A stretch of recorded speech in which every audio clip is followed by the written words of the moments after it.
Assalamualaikum warahmatullahi wabarakatuh. Halo semuanya, perkenalkan nama saya Juliana dari Sekolah Tinggi Pariwisata Ambarukmo Yogyakarta, program studi S1 Pariwisata dari kelas B. Di sini saya akan menjelaskan materi tentang Human Resource Management Chapter 3 tentang strategi dan analisis manajemen sumber daya manusia. Langsung saja ke pembahasan yang pertama, yakni terkait dengan proses manajemen strategis. Jadi proses manajemen strategis di sini terbagi menjadi tiga. Yang pertama adalah proses perencanaan manajemen, yang kedua adalah perencanaan strategis, dan yang ketiga adalah manajemen strategis. Nah, apa sih proses perencanaan manajemen ini? Jadi bisa kalian simak juga ya teman-teman. Proses perencanaan strategis merupakan proses perencana manajerial dasar, dimulai dari menetapkan tujuan, membuat proyeksi, perencanaan dasar, meninjau tindakan alternatif, mengevaluasi opsi yang terbaik, dan selanjutnya adalah memilih dan melaksanakan rencana yang telah ditetapkan. Itu adalah proses perencanaan manajemen. Jadi kita harus menentukan dulu nih tujuan kita ke depannya untuk perusahaan ini bagaimana. Kemudian di dalamnya nanti kita juga akan ada evaluasi terkait dengan hal-hal yang sudah terlaksana, dan juga nanti kita juga akan mulai untuk melaksanakan step by step untuk mencapai tujuan perusahaan tersebut, seperti itu. Kemudian yang kedua ada perencanaan strategis. Jadi sebelum hierarki sasaran dapat ditetapkan atau kebijakan dan praktik ini dirumuskan, manajer harus membuat rencana yang strategis. Nah, rencana strategis merupakan rencana keseluruhan perusahaan mengenai bagaimana sih mereka akan menyesuaikan kekuatan dan juga kelemahan yang ada di internal. Tak hanya itu, dengan kesempatan dan juga ancaman eksternal yang bertujuan untuk mempertahankan keunggulan yang kompetitif. Seperti itu. Jadi, yang kedua ini adalah merupakan perencanaan strategis, yang mana seorang manajerial ini juga harus peduli terhadap kekuatan dan juga kelemahan yang ada di internal perusahaan. Kemudian juga harus peka terhadap ancaman dari luar, dari eksternal, supaya tidak mengganggu nih jalannya perusahaan tersebut, seperti itu. Kemudian yang ketiga adalah manajemen strategis, yang mana proses untuk mengidentifikasi dan mengeksekusi rencana strategis organisasi dengan menyesuaikan kemampuan perusahaan dengan permintaan lingkungan. Jadi di poin ketiga ini, di manajemen strategis ini tuh untuk sumber daya manusianya harus memiliki skill sesuai dengan minat di lingkungan perusahaan tersebut, gitu, agar permintaan dari pihak lingkungan sekitar perusahaan ini dapat tercapai, dan SDM-nya juga makin handal nih, makin memiliki skill-skill yang luar biasa gitu. Nah, selanjutnya kita akan bahas 8 tahapan proses manajemen strategis.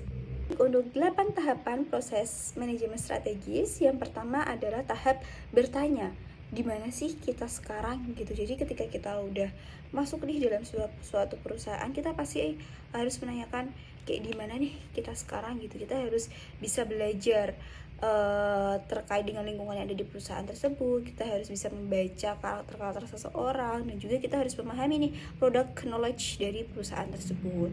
Kemudian tahap yang kedua adalah mengukur situasi, yang mana di sini adalah melakukan audit internal dan juga eksternal. Kemudian tahapan yang ketiga adalah menciptakan opsi yang strategis. Tahapan yang keempat meninjau opsi strategis. Yang kelima membuat pilihan yang strategis. Yang keenam adalah menerjemahkan menjadi sasaran. Tahap yang ketujuh adalah menerapkan strategi.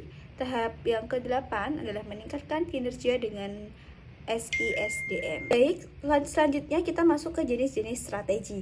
Nah, jenis-jenis strategi di sini terbagi menjadi 3. Yang pertama ada strategi corporate, kemudian yang kedua adalah strategi kompetitif, dan yang ketiga adalah strategi fungsional. Nah, apa sih penjelasan dari masing-masing ketiga strategi tersebut gitu ya? Oke, yang pertama adalah strategi corporate, yang mana strategi ini tuh mengidentifikasi nih portofolio bisnis yang secara total membentuk perusahaan dan cara bisnis ini berhubungan satu sama lain. Jadi strategi corporate ini kayak kita dikasih tahu, kita belajar nih bagaimana sih kita membentuk suatu perusahaan, bagaimana cara untuk berbisnis yang di perusahaan kita. Kemudian juga kita belajar terkait dengan bekerja sama dengan khalayak, dengan swasta, pemerintah, dan lain-lain gitu. Kemudian yang kedua adalah strategi kompetitif. Nah, apa sih strategi kompetitif ini gitu ya? Jadi, strategi kompetitif ini strategi yang mengidentifikasi nih cara membangun dan juga memperkuat posisi kompetitif jangka panjang unit bisnis dalam pasar. Nah, keunggulan dari strategi ini yaitu semua faktor yang memungkinkan di sebuah perusahaan untuk membedakan produk atau jasanya dari produk atau jasa pesaing untuk meningkatkan pangsa pasar gitu. Jadi, strategi kompetitif ini kayak membangun kita untuk memperkuat posisi kompetitif bisnis kita dalam jangka panjang gitu. Jadi yang mana ketika kita sudah menentukan nih membangun dan juga memperkuat posisi kompetitif jangka panjang pada bisnis kita, yang mana itu nanti sebuah perusahaan itu akan mendapatkan citra produk yang berbeda dari perusahaan-perusahaan yang lain, dan itu juga membuat para pelanggan itu bakal terkecoh dengan bisnis yang kita tawarkan karena yaitu tadi memiliki suatu hal yang berbeda dari yang lain seperti itu yang kedua. Kemudian strategi yang ketiga adalah strategi fungsional. Nah, apa sih strategi fungsional ini?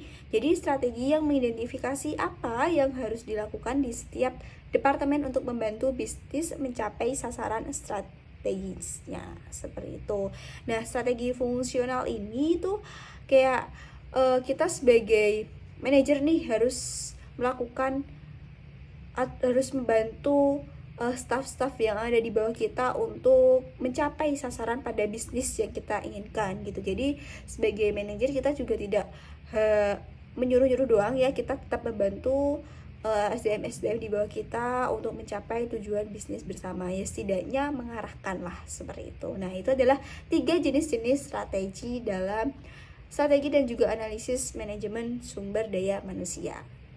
Oke, nah kita tuh tadi udah bahas nih jenis-jenis strategi ya, ada 3. Tadi ada strategi corporate, strategi kompetitif, dan juga ada strategi fungsional. Nah, kita langsung masuk nih ke chapter ke bab pembahasan selanjutnya, yakni manajemen sumber daya manusia yang strategis. Gimana sih kayak manajemen sumber daya manusia yang strategis itu gitu.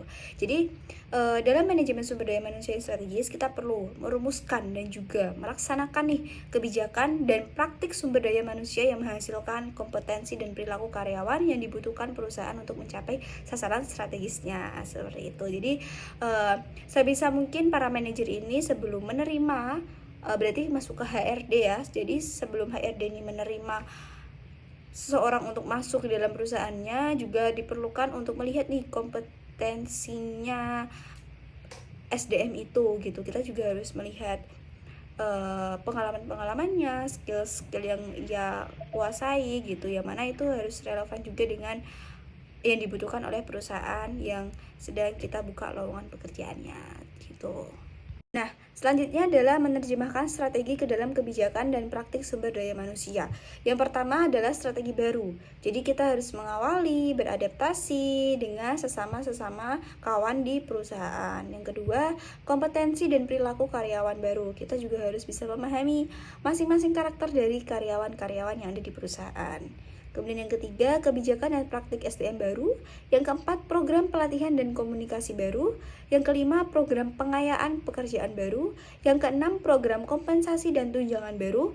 Yang ketujuh adalah prosedur seleksi, orientasi, dan pemberhentian yang lebih baik. Seperti itu. Nah, ini adalah slide terakhir yang mana bisa kalian lihat, ini adalah alat-alat manajemen sumber daya manusia yang strategis. Ada 3 alat yang mana ini digunakan manajer menggunakan beberapa alat ini untuk menerjemahkan sasaran strategis perusahaan ke dalam kebijakan dan juga praktik manajemen sumber daya manusia. Apa sih alat-alat tersebut? Nah, alat-alat tersebut antara lain yang pertama adalah peta strategi. Jadi, sebuah alat perencanaan strategi yang mana ini memberi gambaran besar mengenai bagaimana kinerja setiap departemen yang berkontribusi untuk mencapai sasaran strategis perusahaan secara keseluruhan. Jadi, alat yang pertama ini kita membuat dulu nih strategi-strategi untuk memberi gambaran bagaimana sih kinerja setiap departemen di dalam suatu perusahaan agar SDM yang ada yang bekerja di sana itu juga mudah untuk memahami karakter dan juga lingkungan yang ada di perusahaan tersebut. Kemudian alat selanjutnya, alat yang kedua adalah HR scorecard atau kartu skor sumber daya manusia. Nah, ini biasanya yang mengadakan adalah HRD-nya nih, HR-nya. yang mana ini merupakan sebuah proses untuk menetapkan sasaran atau matriks finansial dan non-finansial terhadap rantai aktivitas peta strategi yang berkaitan dengan manajemen sumber daya manusia, yang mana ini dibutuhkan untuk mencapai sasaran strategis perusahaan. Nah, ini bagus banget buat HR di luar sana untuk menggunakan alat-alat ini gitu. Kemudian yang ketiga adalah papan instrumen digital. Apa sih papan instrumen digital? Digital dashboard ini memberi manajer grafik dan bagan di atas meja dan juga gambar terkomputerisasi mengenai di mana posisi perusahaan pada semua metrik dari proses kartu skor SDM ini. Nah, ini 3 alat ini menurut saya sangat penting banget untuk direalisasikan di perusahaan kecil maupun perusahaan besar ya, karena ini nantinya untuk bisa melihat nih perjalanan atau skor SDM yang ada di perusahaan tersebut gitu. Oke, kita udah masuk di slide terakhir ya. Terima kasih. Baik, itu adalah beberapa materi yang bisa saya review dan saya jelaskan lagi ke teman-teman terkait dengan strategi dan analisis manajemen sumber daya manusia. Nah, sumber-sumber yang saya ambil yakni dari dosen pengampu saya mata kuliah HRM Bapak Kandidat Dr. Amin Kiswantoro MParsi HI. Saya mereview dari materi yang sudah disampaikan oleh beliau yang sudah diberikan kepada mahasiswanya, seperti itu. Terima kasih dan kurang lebihnya mohon maaf. Wassalamualaikum warahmatullahi wabarakatuh.